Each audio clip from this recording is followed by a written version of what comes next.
hate poem back there. Oh, nice. I always wondered what that Yeah, was. somebody had that made for me. I used to put a poem on the cover of my journal, and that was Tate's poem. And somebody had that made for me. So and the other thing is a broadside of one of my poems that somebody made. So that's very cool. So we are live. Welcome to this new book news reading, celebrating books published during the pandemic lockdown. My name is Karen Schubert, and I'm the director of Lit Youngstown, a community-based literary arts nonprofit in Northeast Ohio. The New Book News series receives funding from the Natalie and James Andrews Foundation. And as we are in National Poetry Month, I would like to invite you to a new book news reading next Sunday, April 25th, featuring Quentin Collins, Meg Kearney, and Chloe Martinez. More information at lityoungstown.org. Thank you for joining us. Congratulations to these poets and editors on their new anthologies. And both presses are offering a 30% discount on the books, and I'll post those links in the YouTube chat. I will introduce these poets and editors and hand it off to them for a lovely evening. Cassandra Atherton is an Australian prose poet and scholar of prose poetry. Her most recent books of prose poetry are Leftovers and Fugitive Letters. Cassandra co-wrote prose poetry, an introduction, and the Anthology of Australian Prose Poetry. She's commissioning editor for Westerly magazine.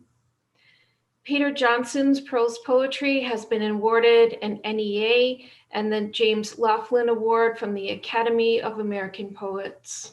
His new books are Old Man Howling at the Moon and The Cast Iron Aeroplane That Can Actually Fly, commentaries from 80 contemporary prose American poets on their prose poetry. And I welcome them both tonight. Thanks for having us. We're thrilled to be here. We hope it's going to be fun. Thanks. You wanted me to start, Cassandra, so I'll start. Yeah, I want you to start. Everyone wants to see you first. Well, before the rest of you came on live, I knew I was going to be in trouble with Cassandra because she always reminds me. I was pointing out to her of the Good Witch in The Wizard of Oz. I think her name was Glinda. So I always, when I knew that I couldn't compete with her, I decided to go with the Lou Reed wannabe look here, with the black t-shirt, a little bit of bling I got going here. And then as I pointed out to her, give me a chance to show off my 70-year-old guns here, which will make everybody, which if all the little screens were up right now, they would start going dark, Well, before this gets really silly, let me start. As said, I'm Peter Johnson, and the woman with the flower in her hair is my fellow champion of the prose poem, Australian poet Cassandra Atherton. Cassandra asked me to make a general introduction, so I'm obliging. I mention this to you so I don't just come off as another old white guy trying to upstage a young, smart, successful woman.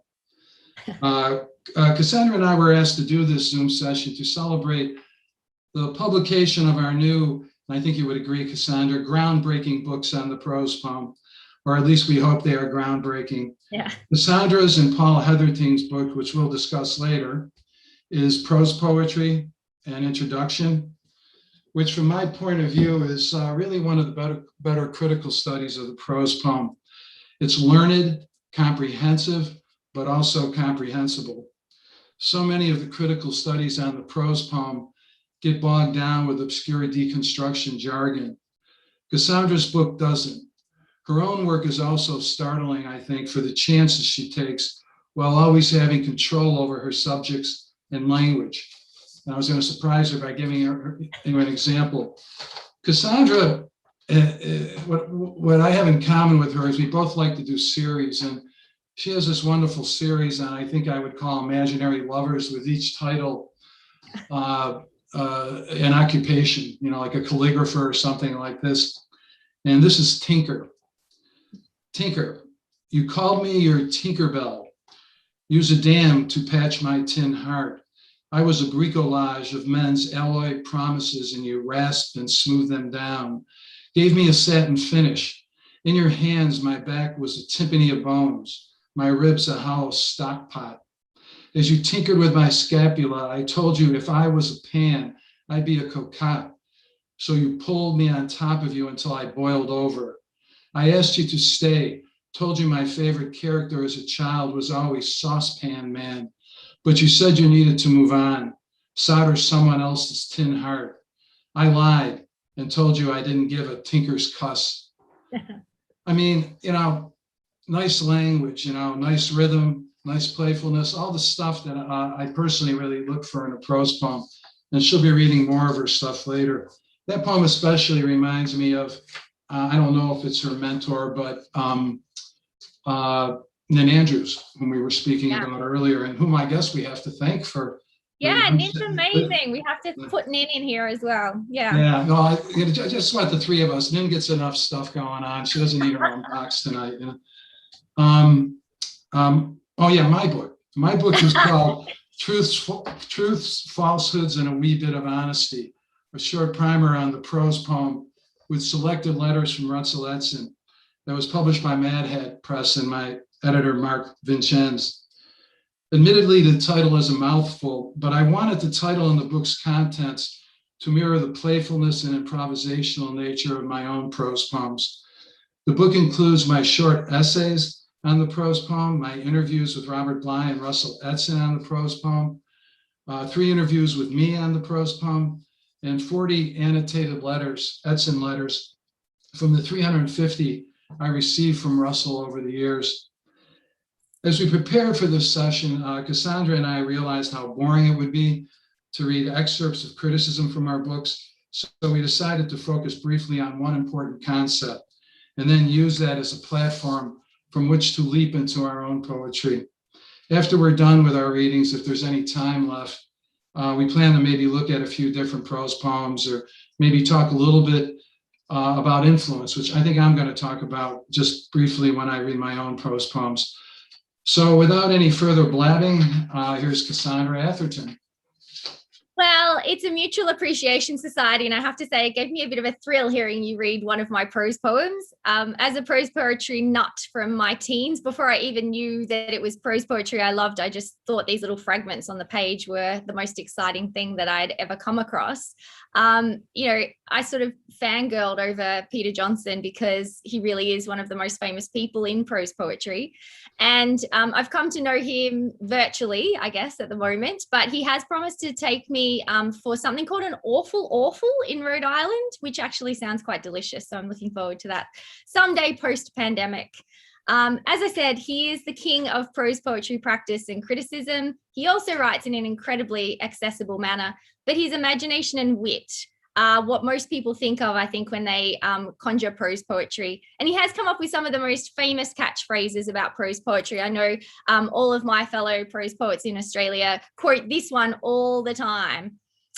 Just as black humor straddles the fine line between comedy and tragedy, so the prose poem plants one foot in prose, the other in poetry, both heels resting precariously on banana peels. And I now have the pleasure of saying that I know Peter, and yeah, that's pretty exciting for me. He's also a direct prose poet descendant of Russell Edson, and he has been incredibly generous describing my co-authored book, so I don't really need to reintroduce it. And as we said, we didn't want to be boring, so we thought we'd choose something from our books to have a chat about that we thought might be interesting. And so I wanted to talk a little bit about the neo-surreal in prose poetry and the importance of the quotidian and the demotic, or the colloquial, in prose poetry. So you may be very surprised to find out that my life is really not that extraordinary. I like routine. I'm comforted by dependability. The pandemic has kind of destroyed my routines and encouraged new ones that have perhaps ushered me further into a quotidian existence. So not being able to go dancing or to restaurants or to work or to the gym or to see my friends at various points or even leave my apartment means the possibility for something extraordinary happening from my couch is probably far more unlikely. But I'm heartened by the way prose poetry celebrates the commonplace. It is, after all, on a first glance, a paragraph on the page, And it's only when you start reading that the extraordinary takes place and it begins to open outwards and transforming itself in many ways. So the wonderful poet Wallace Stevens described in his poetry the melody of the quotidian, but he also called it a rejuvenating over and over of renewed mornings. And this might apply equally to lots of prose poems, including my own. This turn from viewing the mundane as tedious to contemplating the everyday as rich and memorable represents an important shift and emphasizes the way in which contemporary writers of all kinds explore connections between the mundane and significant existential truths. Also, humor often dwells in the juxtaposition of the real and the neo-surreal, and American poets frequently invoke the quotidian by turning to comedy in grappling with a sense of prose poetry's appeal, including using metaphors about food, which are some of the most interesting descriptions of the prose poem. Charles Simic, for example, states in A Long Course of Miracles, prose poems are the culinary equivalent of peasant dishes like paella and gumbo, which bring together a great variety of ingredients and flavors, and which in the end, thanks to the art of the cook, somehow blend. Except the parallel is not exact. Prose poetry does not follow a recipe. The dishes it concocts are unpredictable and often vary from poem to poem. The focus on peasant dishes suggests that prose poems are not exclusive or elitist, and following Simic, I'd say prose poetry often returns poetry to the realm of colloquial utterance even more decidedly than contemporary verse poetry. Simic's analogy also understands prose poems as an inventive and unpredictable concoction. And Louis Jenkins highlights this unpredictability in his definition of the form, which refers to, of course, Peter's statement connecting prose poetry and banana peels. He says, think of the prose poem as a box, perhaps the lunchbox Dad brought home from work at night. What's inside? Some waxed paper, a banana peel, half a peanut butter jelly sandwich. Not so much a hint of how the day has gone, perhaps, but the magic for having made a mysterious journey and returned.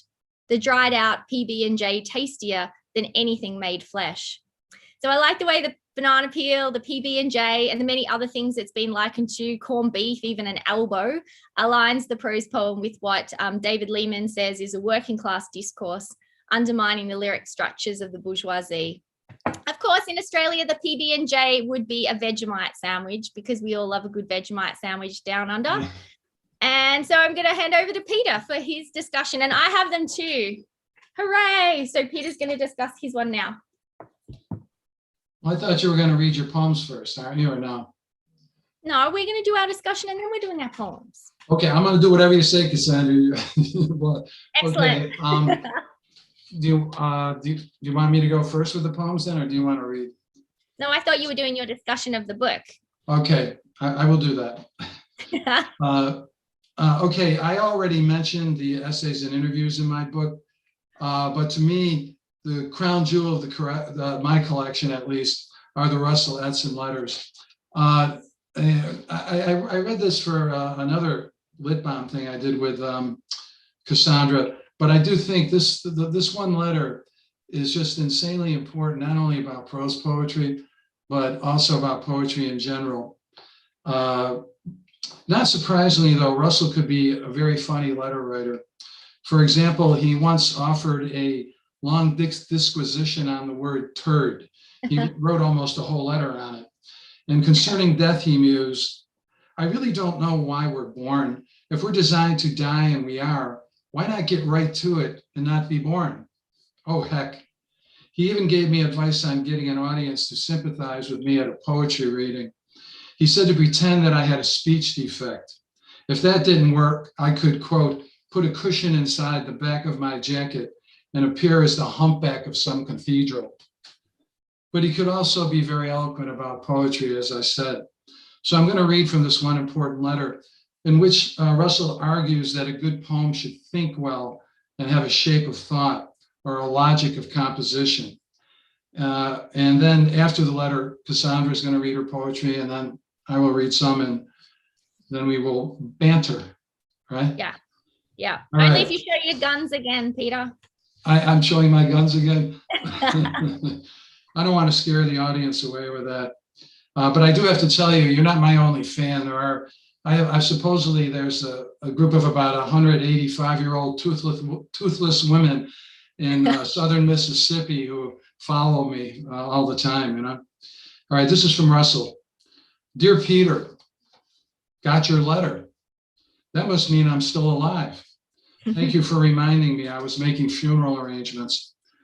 Concerning my writing process, my best pieces seem written by someone or something else.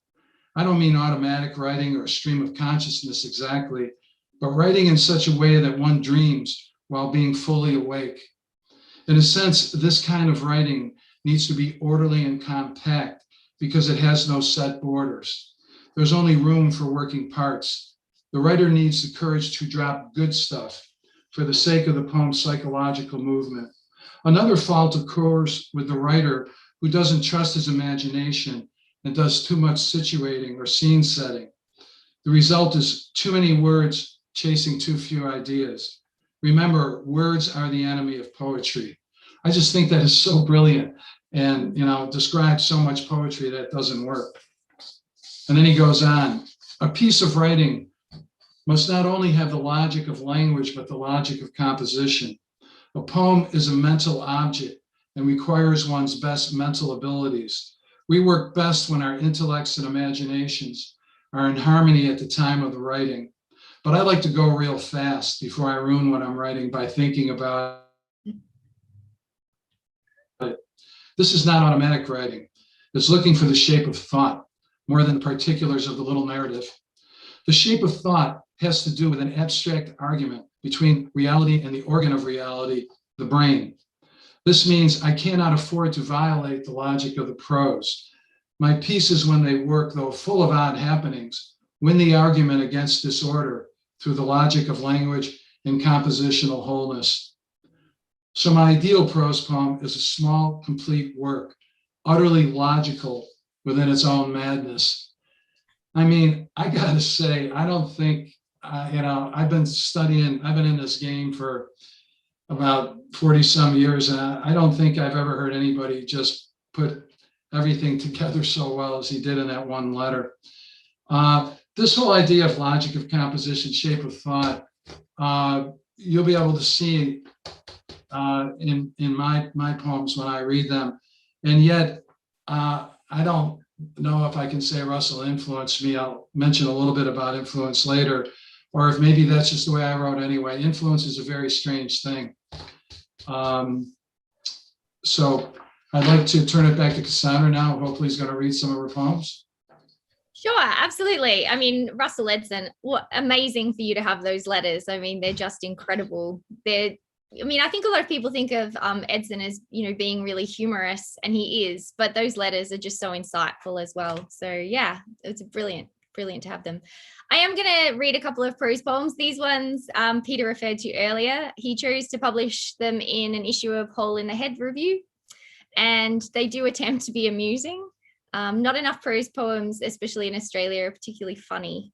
They're a bit angsty. So these poems explore the idea of lovers leaving in playful ways. And yeah, I called all of the poems after potential occupations that lovers would have. And they kind of, I suppose, try and come at things with subversion and humor to approach the truth of women's experience in kind of slanted ways, with a bit of a tease rather than a direct attack. So the two I'm going to read today are called Violinist and Pilot. Violinist. I liked it when you said Stradivarius in the dark, and the odd way you said Pachelbel canon with a long-sounding pash at the beginning. For 3 years on Saturdays, I'd come to your apartment and eat ice vovos while you played Shostakovich's Trio No. 3, until the cut on your finger opened and dropped blood on your fingerboard.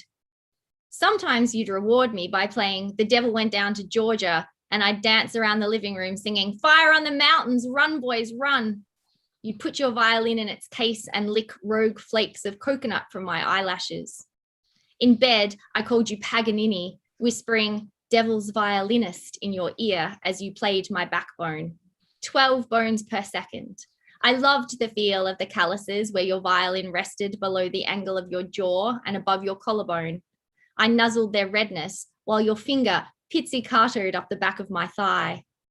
I liked it when you ran your bow across the sheen of my hair, imagining the music.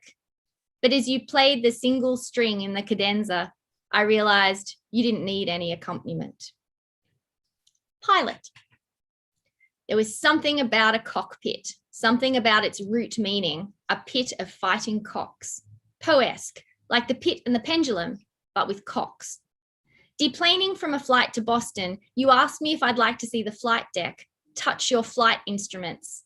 You steered me into the cockpit like I was attached to your tiller, telling me to follow my nose wheel. The golden stripes on your sleeves and the celestial wings on your hats were backed in deep blue. You slid into the pilot seat, tiny computer screens moving with maps and measurements. I liked the switches on the roof. You wanted to show me your thrust lever. But every time we had sex, it was like you were on autopilot.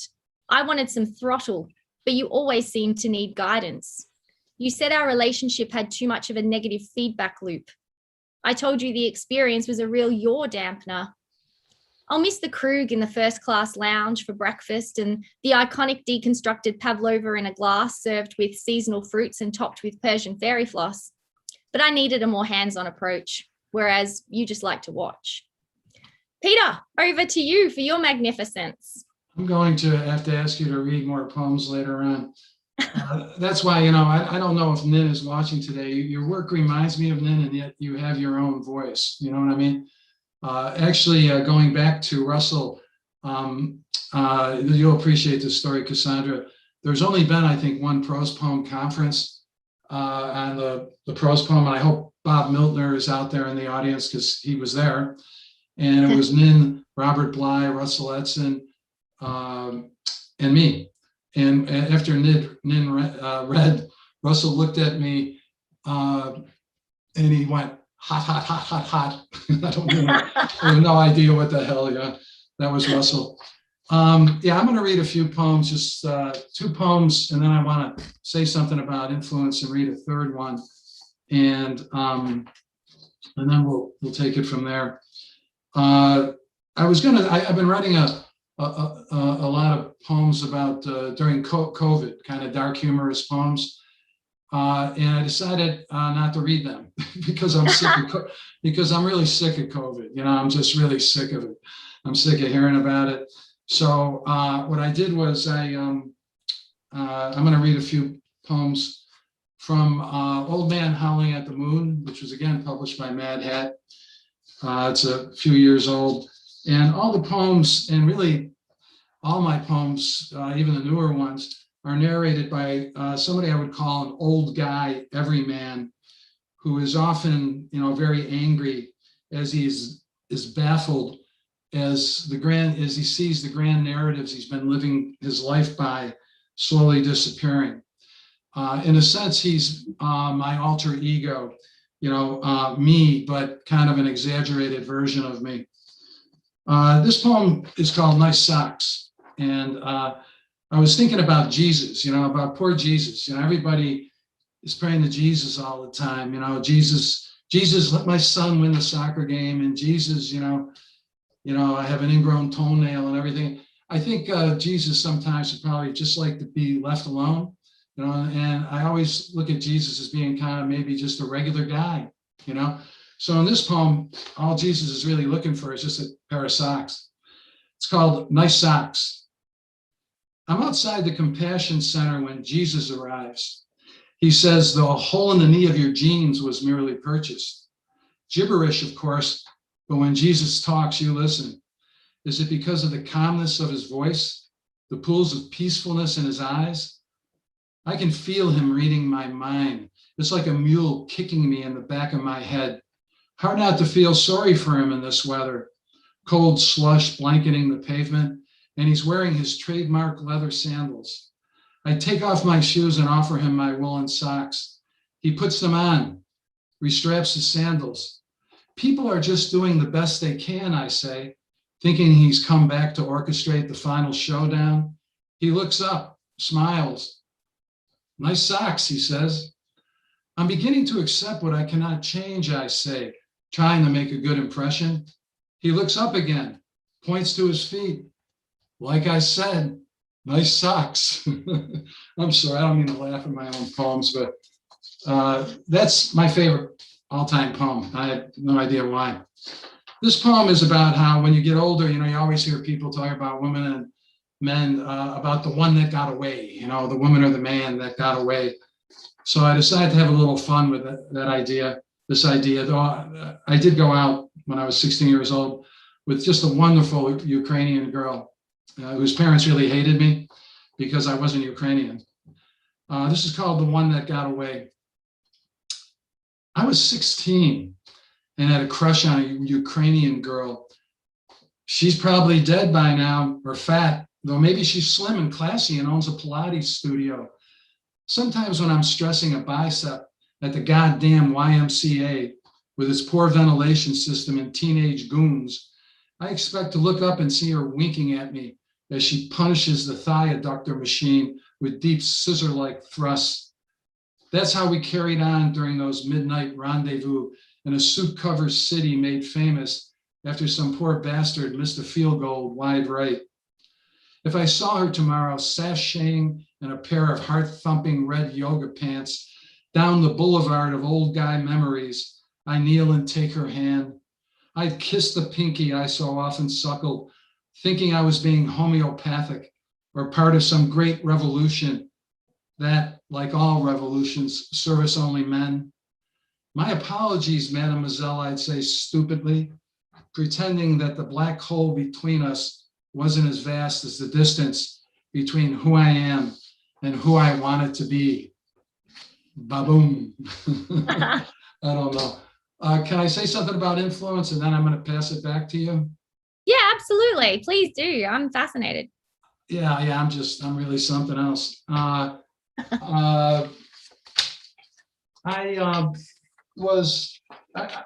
learned something really odd for doing this. There was a poem I was going to read called Vaccination, which is about getting a flu vaccination, not another one. And Cassandra and I want to throw this out to her. This is why I'm talking about it. We were talking a little bit about influence, and influence is a very weird thing because I wrote this poem, and then a few weeks later, I decided to pull out, the famous Baudelaire, Paris Spleen, and Robert Bly's wonderful short collection of prose poem called What Have I Ever Lost by Dying? And there's a poem, I'm just going to read the beginning of it, by Baudelaire called, I'm sure you know, at 1 o'clock in the morning, where he starts out and he says, "At last I am alone. Nothing can be heard but the rumbling of a few belated and weary cabs. For a few hours at least, silence will be ours, if not sleep. At last the tyranny of human faces disappeared." And then he goes down and says, "Horrible, horrible life. Let us glance back over the events of the day." And he starts a list, saw several writers, one of them asking me, and he goes on and on and on. Bly obviously did a take on this with a poem called 11 o'clock at night, where he starts out, I lie alone in my bed, cooking and stories are over. At last, and some peace comes. And what did I do today? I wrote down some thoughts on sacrifice that other people had, but couldn't relate them. And Bly goes on the whole poem like that. Now, I swear to God, when I wrote this poem, I really did not, I wasn't aware of this, but so was I influenced by it? Was it in my subconscious or whatever? So I'm going to read this and then I'm going to shut up for a while. Vaccination in the broadest sense of the term. Just as the pharmacist drove the vaccine into my arm, I thought, so what did you do today, Peter? I shaved, then looked into the mirror without disappointment, wondering why it took 69 years for that to happen. I had an argument with my wife about a biblical plague of ants that had overrun her underwear drawer. I killed a huge spider clinging to the inside of the shower curtain, then washed it down the drain. It crawled out, so I killed it again. At 10 a.m., I had a headache the size of Bangladesh. At 11 a.m., it was gone. And by noon, a woodpecker had an unfortunate encounter with my sliding glass door. I went for a coffee, argued with a pickup trucker with a nose ring who taunted me for wearing my mask. I spoke with 2 monks outside the grocery store about the pitfalls of wrestling with the unexpected. I went home. The woodpecker had regained consciousness, then flown away. The spider was back, so I killed it again. I went to the library, spoke of the failure of trickle-down economics with the janitor. I left. I gave a lecture about hopefulness to a bunch of squirrels sharing a bagel under a Japanese zakova tree. I stopped at the pond and watched the baby geese make their stunning debut.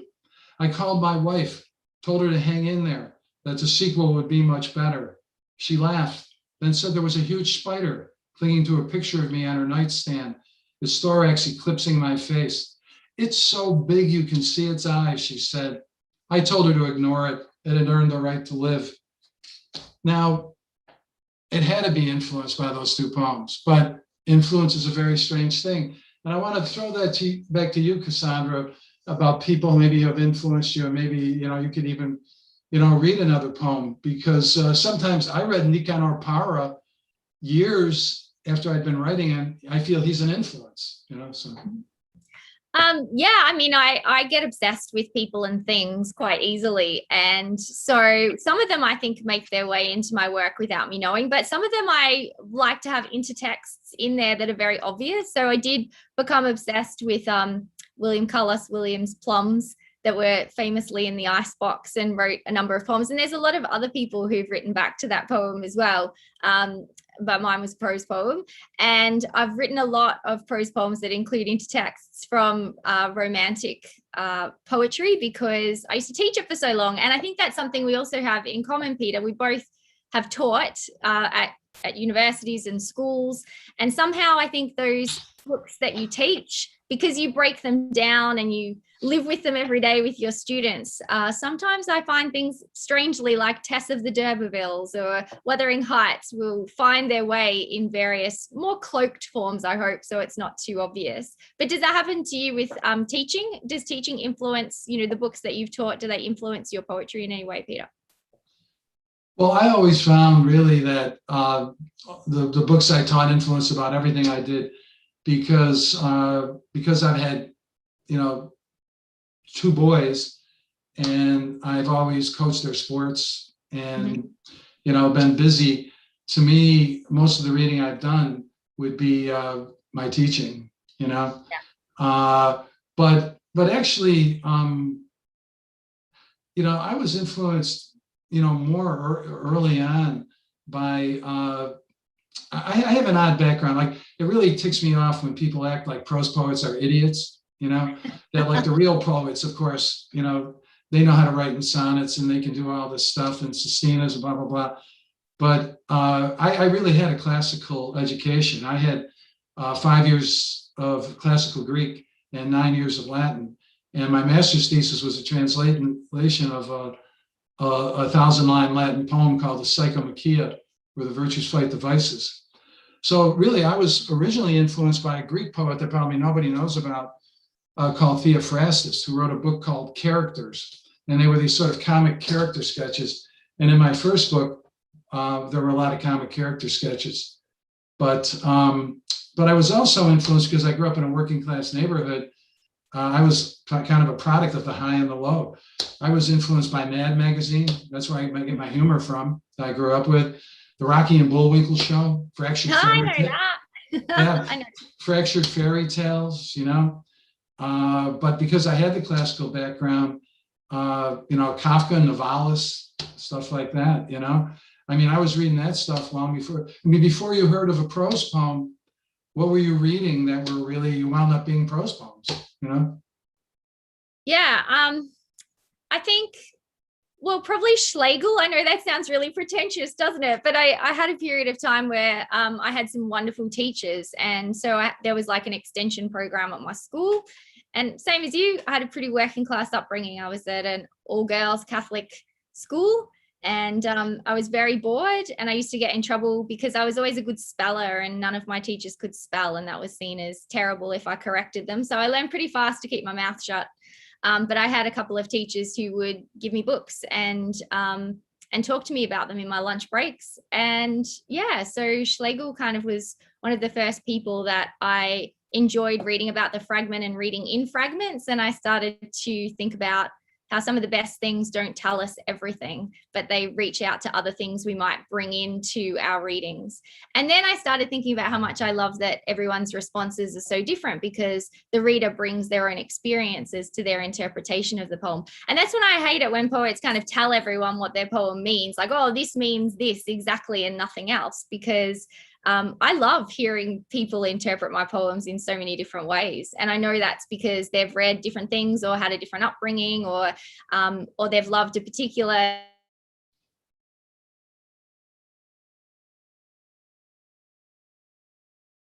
Hey, we're losing you. You got to get back, or these poor people will have to listen to me. Sorry, I think I froze. There you go. There was just a huge sigh of relief from the invisible audience, you know. Well, just say something about, I'm kind of curious because I became a student of the prose poem after this. I have all the critical studies, and there was a great book on the Japanese prose poem. What is the history of the Australian prose poem? You know what I mean? Yeah, well, it started in the 70s with some, well, kind of older white males, really, and a few women on the periphery who did some Be really careful. Go ahead. Yeah, I was careful. I said older. Okay. And they used to call, prior to kind of the 70s, there was some sort of discussion about prose pieces, but it's really disturbing because they never use the word poetry. So they talk about these prose pieces, and when you see what they're talking about, many of them are prose poems. But it was only in the 70s that term kind of started to encourage people to write books that included what they called prose poems, and people like Andrew Taylor published a series of prose poems that really kind of became popular and started many more kind of poets incorporating maybe one or two prose poems into their collections. The women who were on the periphery do much more interesting things. And I'm not just saying that because I'm a woman. I think it's because a lot of men were publishing work as editors in Australia, and they had to kind of get attention in different ways. So they started to use many kind of prose poetry boxes and put them together and create sort of already almost hybrid prose poems before prose poetry had even become popular in Australia. Since then, because we're not a particularly old country, and we have a lot of people looking at and discussing post-colonialism and ideas of unsettlement and anxiety. So we have a lot of poems that kind of feed into that idea, and sometimes they come out because they've got a lot of uncanny in them. They often come out as neo-surreal in a way, and it's kind of, I think in those moments that you can see the difference perhaps between the Australian neo-surreal and the American. And obviously it's informed by the American tradition. Whoever writes neo-surreal prose poetry has to be informed by the American tradition, but it has a more laconic kind of style to it. It's been described by Thomas Shapcott as a kind of black humor that's direct, but kind of loose and laconic. And so that's sort of where we are at the moment. A lot of our Indigenous poets write prose poetry or poetic prose or hybrid prose poetry because they also feel that it speaks to their experiences too. So we've come a long way in a short time, I think. See, I think now you're really getting to the real problem when people talk about the prose poem. I have an essay actually in the book called Prose Poem and the Problem of Genre, because people, come to blows over just what is a prose poem and what isn't a prose poem. Oh, and by the way, I have no problems with anybody saying anything tonight. That goes for you too, Karen, about white guys, because after the Trump years, I am actually ashamed to be a white guy, because I've never heard so many whiny white guys in my life whining about everything, But anyway, to get back to genre, it's a difficult thing, because even Russell says you could call anything a prose poem.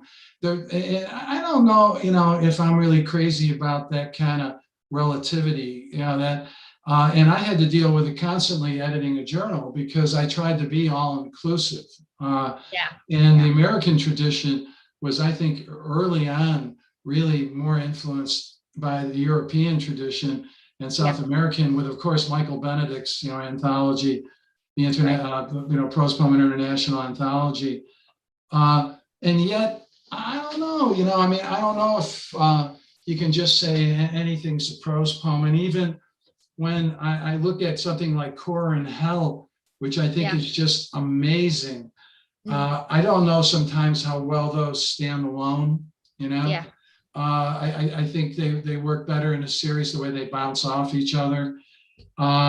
but I think I came down to after all these years of, editing, writing them, writing about it, that just to deal with each one sort of, I think, it's funny, you mentioned Schlegel, Yeah.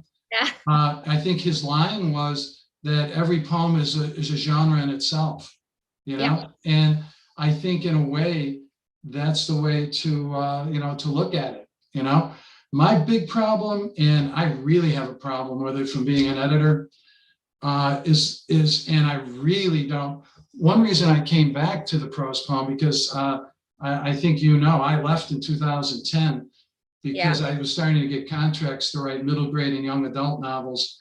And I needed the money and I like doing it. And I love the audience, go into a room of 300 middle graders, it's just, oh man, it's incredible. But I came back partly, Mark Vinches, is a wonder, because when I wanted to come back with a new book of prose poems, and I would go to different publishers, there would always be all this pretentiousness, oh, well, I don't know. Mark said, oh, wow, great. It's a great book. And then I said, I'd like to do this anthology, Mark. That sounds great, man, And then I said, I have this collection of essays. I'd love to publish it. So, but I was glad to come back because I wanted to, and then Cassandra and I are probably going to do an anthology. I wanted to come back because I was getting really, and I don't want to seem, like I know everything. I'd be the first one to admit I could be the shittiest poet in the world. I don't care. I do the best I can. But it is really, like Russell said, too much language chasing, too little of an idea, but also sloppiness. People don't bring the discipline to a prose poem that they would bring to a verse poem. Like that poem I read of yours, The Tinker, I can't get rid of another word. But poets think like, oh, I'm going to write some prose poems. Wow.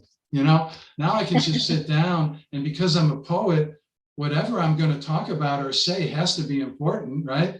So I'm just going to write it down, and it's created a plethora of real garbage, I think. And yet I've had people send me some books over the years, just recently, from, poets people would never have heard of, that are just really good, really, really good. Yeah.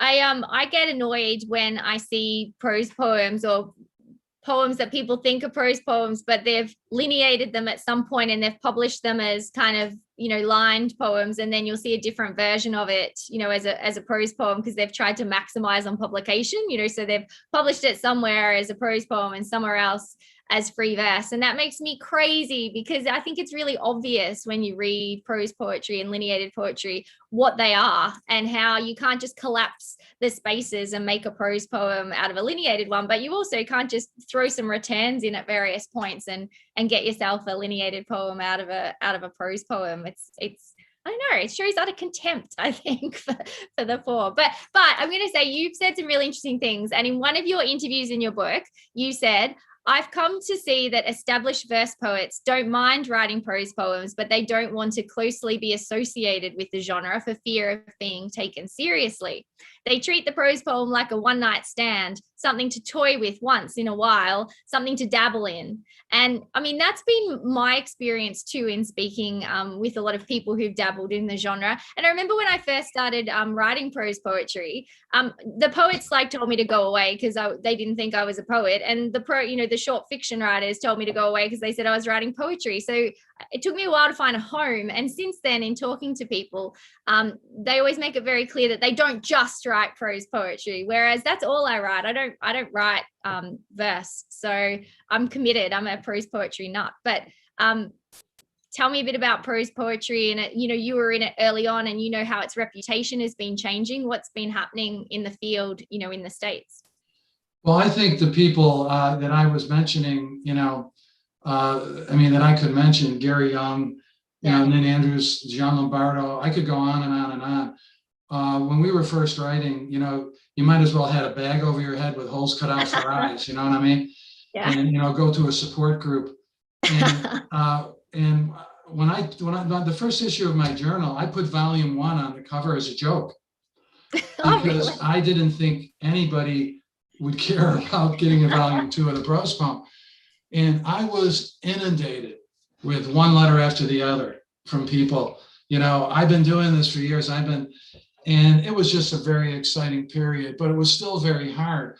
I mean, I think what was a real treat for me was when my second book won the James Laughlin Award, because although a few books a few years before had a number of prose poems in them, it was the first book of all prose poems to win the James Laughlin Award. And I have to tell you, when I went to the Academy American Poets thing, nobody really talked to me very much, except for Phil Levine's wife, who was wonderful, and John Ashbery's significant other, who was also just a fantastic guy. They were very kind and generous to me. But to be honest, I didn't really care because I got the award. So I went and I had a good time, and put us up in a nice hotel. But it was hard. Yeah, it was difficult. And now it's hard to find a book of poems without a prose poem in it. I'd really like to say that that's all Peter Johnson's responsibility. I mean, all because of me, but that's really a lot of nonsense. There were a lot of people toiling in it. There were a number of special issues of journals. Steve Wilson in Texas had a prose poem journal in the beginning. Greg Boyd just did this wonderful stuff with Asylum Annual. Walker Rumble and Karen Donovan, who just live right down the street and I'm friends with, they had a journal called Paragraph, which to me looked like a hell of a lot like prose poems. I probably would argue with them about it. But it's funny you said the thing about there'll be an editor who will remain nameless. This woman who sent me a prose poem I published, I thought was wonderful. And then I saw it published as a verse poem. And I said to her, I mean, really, like, why did you do that? She goes, well, it really doesn't matter. And I said, yeah, it matters. I mean, what kind of commitment do you have to what you're doing? You know what I mean? You might as well go, wrestle alligators or something, instead of being a poet. I don't know. I didn't even know what to say, That's what I mean about the relativity of it. I don't like to pigeonhole the prose poem and say, a good prose poem is this, a good prose poem is that, because I have my own predispositions. I like a prose poem that goes more towards poetry, plays with language, surprises, has leaps, and yet I published and will continue to publish more fairy tale-like, fable-like prose poems. Yeah. But I don't think everything is relative. All I think that's important is what we're doing, having the discussion. That's the way I look at all literature, Cassandra, and I don't know if you do too. Yeah, I think the best way of defining something or understanding what it is to look at examples. And that brings me to Cast Iron Aeroplane, which I love, because a lot of people will publish prose poems, but they won't publish practitioners' discussions about how they work and what their craft is and what they personally think of the prose poem. And there's been one of the things I love about it within that commentary is the discussion of speed. Like a lot of the prose poets in that book will talk about a kind of breathlessness, or I think a roller coaster ride, that kind of thing. So it's wonderful reading all of these little testimonials about personal evocations of the prose poem and seeing how many common threads there are, even if they're approached really differently. So why did you decide to do that? I think it's a really interesting and brave thing to do, is to publish the poet having something to say about the form prior in the book to being introduced to their prose poems.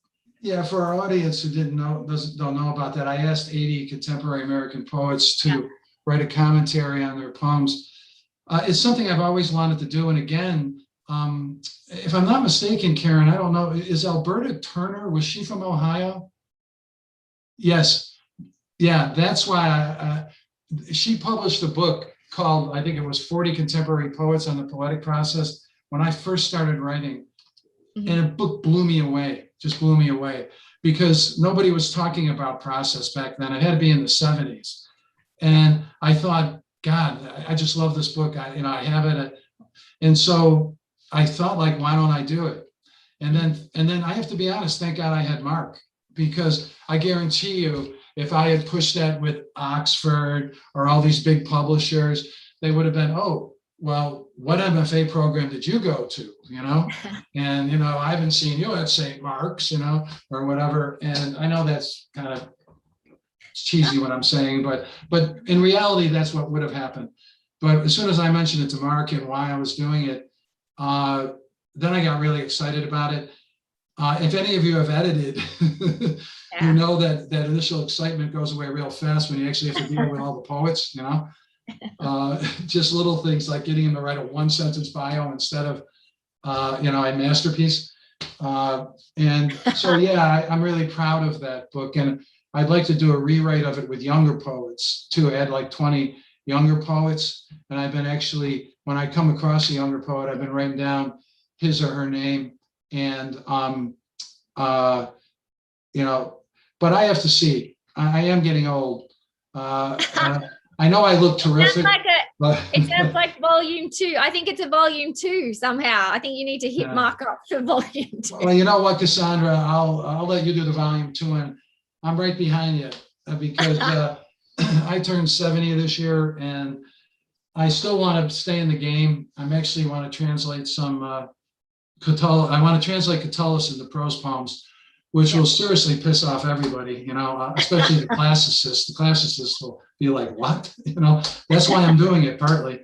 It'll give me, something to put a fire under me. But I don't know so much about more editing in that. I like to pass the torch to people like you. And I'm also working on old guy poems. What are you working on? I know you were working on a series, a really interesting series, right? I'm trying to finish a book on a book of prose poetry on the atomic bomb, the Hiroshima maidens in particular. So some women who were sent to the States for plastic surgery after they had horrific scarring from the atomic bomb. So that's been challenging and exciting and takes a long time. But I'm a bit of a slow writer, and I don't mind that it takes a while to settle and work out what I'm doing. How much research are you doing on that?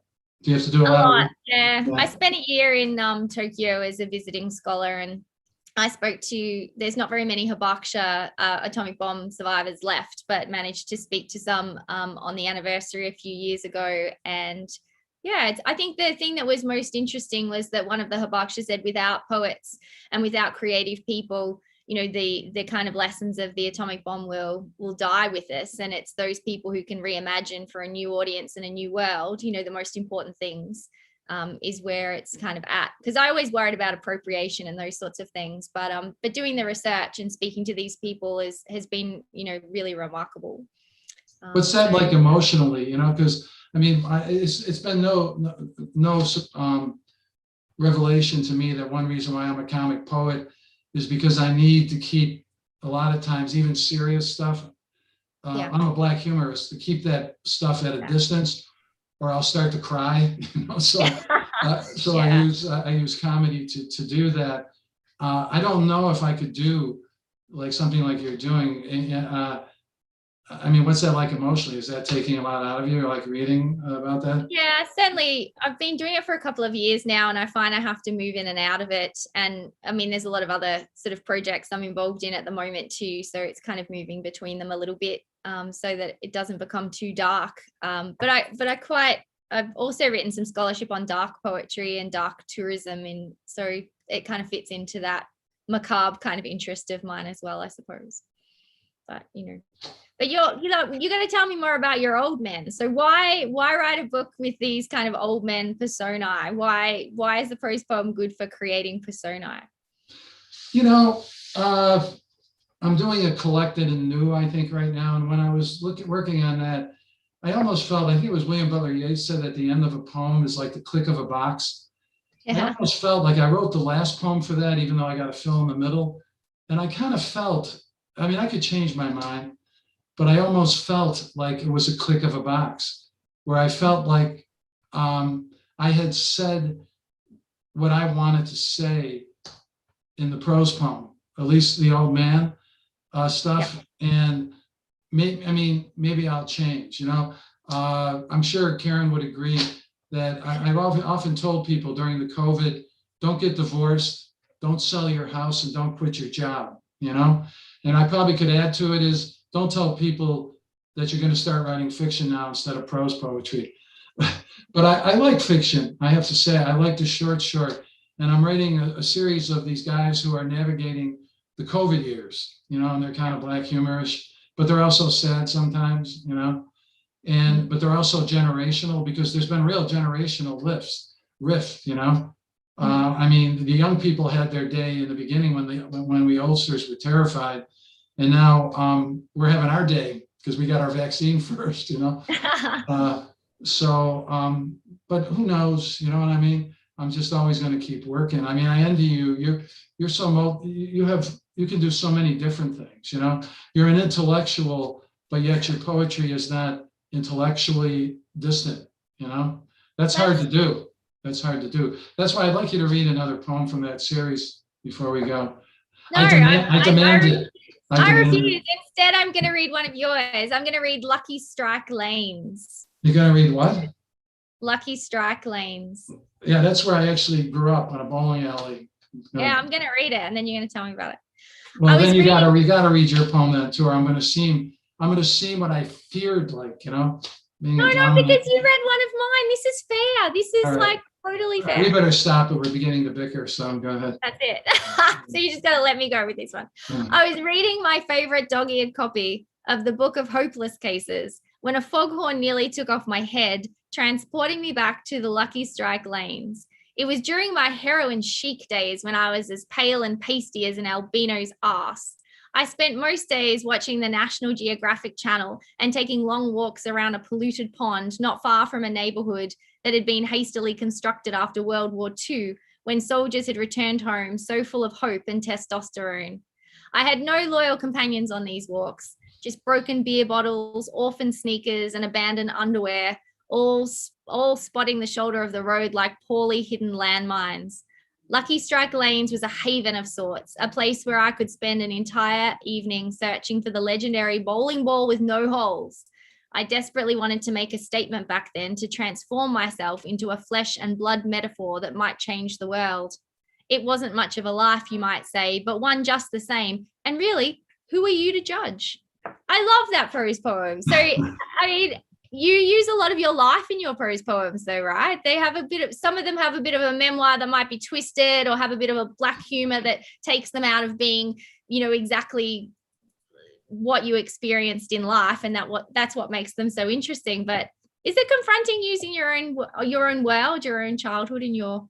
It's always for me the high and the low. Whenever I make a grand statement, I undercut it. But yeah, that's really autobiographical. I grew up in an area called South Buffalo by the steel plants. My father actually worked 2 full-time jobs. He was a mailman and a steel worker.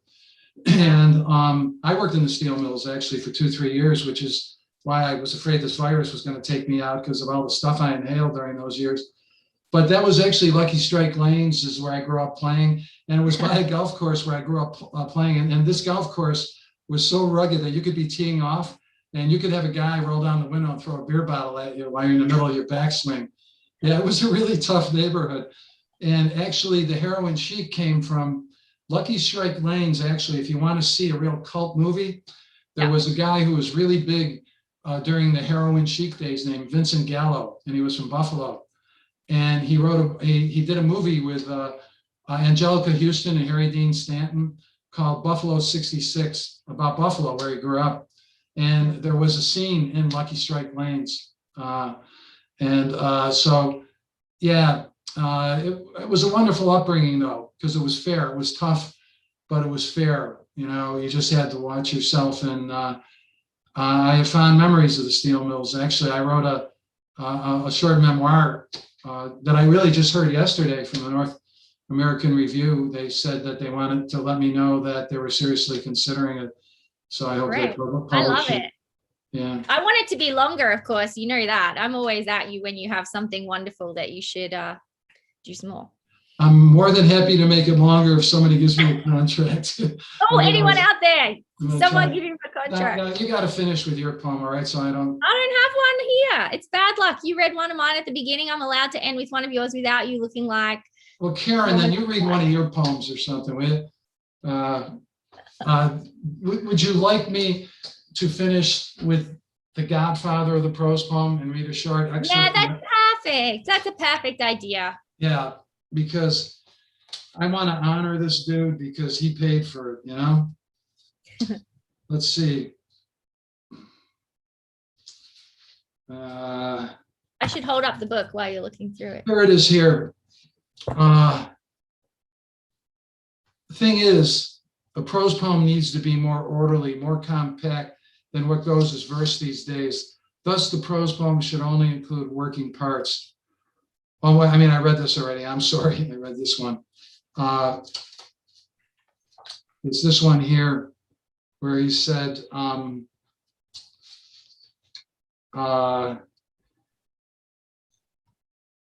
okay, so I want to ask you, here it is here. You were talking in your letter about the dangers of narcissism, as you put it, self-discovery mumbo jumbo, and that you saw an historical breakfast in answer to this melody. Yes, satire, but not purposeful satire. I write to amuse myself, not to change others. Socially angry poems, anti-war poems, poems that are meant to do things violate the creative spirit. The only thing required of the poem is to be. I'm just suggesting that poets ought to have the decency to stay out of their poems.